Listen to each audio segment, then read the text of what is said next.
வணக்கம் மக்களே, எல்லோரும் சும்மா இருக்கையில இந்த வீடியோவில் என்ன பார்த்துட்ருக்கோன்னு பார்த்தீங்கன்னா, அதுக்கு முன்னாடி எங்கள் ஊரில் இன்றைக்கி காலையிலேருந்து ரொம்ப மழை பெய்யுது பார்த்துக்கோங்க.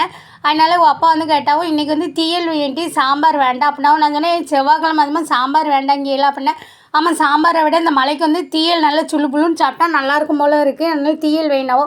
சரி அவளே கேட்டவொன்னே அந்தெல்லாம் மனசை மாற்றிட்டு சாம்பார் வைக்காமல் தீயல் வச்சு பார்த்துக்கோங்க. தீயலுக்கு வந்து என்ன செய்யணுன்னா 5-6 வத்தல் எடுத்துக்கணும் பார்த்துக்கோங்க. அப்புறம் தேவையான அளவு மல்லி எடுத்துக்கோங்க, சின்ன வெங்காயம், மிளகு, அப்புறம் ஒரு 4-5 இனுக்கு கருவேப்பிலை எடுத்துக்கிட்டு எல்லாத்தையும் நல்லா வறுத்துடணும் பார்த்துக்கோங்க. கொஞ்சம் வேணால் எண்ணெய் விட்டு வறுத்துக்கலாம். அதை எடுத்து தனியாக வச்சுட்டு தேங்காய் போட்டு இந்த அளவுக்கு கலர் மாறுற அளவுக்கு வறுக்கணும், கறியக்கூடாது. இப்படி கலர் மாறணும். அப்புறம் அதுலேயும் பார்த்தீங்கன்னா தேவையான அளவு மஞ்சப்பொடியும் போட்டு வறுத்து எடுத்து தனியாக வச்சுக்கணும். இப்போ குழம்பு வந்து தாளித்து விட்டுறலாம். எண்ணெய், கடுகு, உளுந்தம்பருப்பெல்லாம் போட்டு 2 வெந்தயம் பண்ணும், ரொம்ப போட்டுறக்கூடாது, கசந்து போயிடும். அதுக்கப்புறம் வந்து பார்த்தீங்கன்னா ஒரு இனுக்கு கருவேப்பிலையை போட்டுட்டு சின்ன உள்ளியை வந்து உரிச்சு வச்சுருப்போம்ல, அதையும் நல்லா போட்டு எண்ணெயிலே வதக்கிட்டு இதுக்கு புளி வந்து கொஞ்சமாக தான் தேவைப்படும். புளி வந்து கரைச்சி ஊற்றிடணும் பார்த்துக்கோங்க. ஊற்றிட்டு உப்பு போட்டு இங்கே கொதிக்க வச்சுட்டு அப்புறம் நம்ம வறுத்து வச்சுருக்கோம் மத்தியில் அதை வந்து நல்லா மையாக அரைச்சி எடுத்துக்கணும்.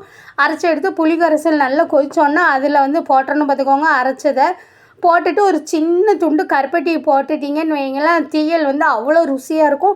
இந்த மழைக்கு சாப்பிடும்போது பார்த்தீங்கன்னா இன்றைக்கி ரொம்ப சூப்பராக இருந்தது. அப்போ தான் நான் அப்பாட்ட சொன்னேன், நல்ல வேலை நீங்கள் இன்றைக்கி சாம்பார் வேண்டாம் தீயல் வைன்னு சொன்னது நல்லதாக போச்சு. தீயல் சாப்பிட்டது என்னமோ சாப்பிட்ட மாதிரி இருக்குது. உண்மையிலே இந்த மலைக்கு ரொம்ப ஏற்ற ஒரு குழம்பா இருந்தது பார்த்துக்கோங்க. என் மவளுக்கு இன்றைக்கி அதுக்கு மேலே ரொம்ப பிடிச்சி போச்சு. எங்கள் சேனலில் நிறைய பேர் சப்ஸ்கிரைப் பண்ணால் பார்க்கிங்க, சப்ஸ்கிரைப் பண்ணிட்டு பாருங்கள் மக்களே.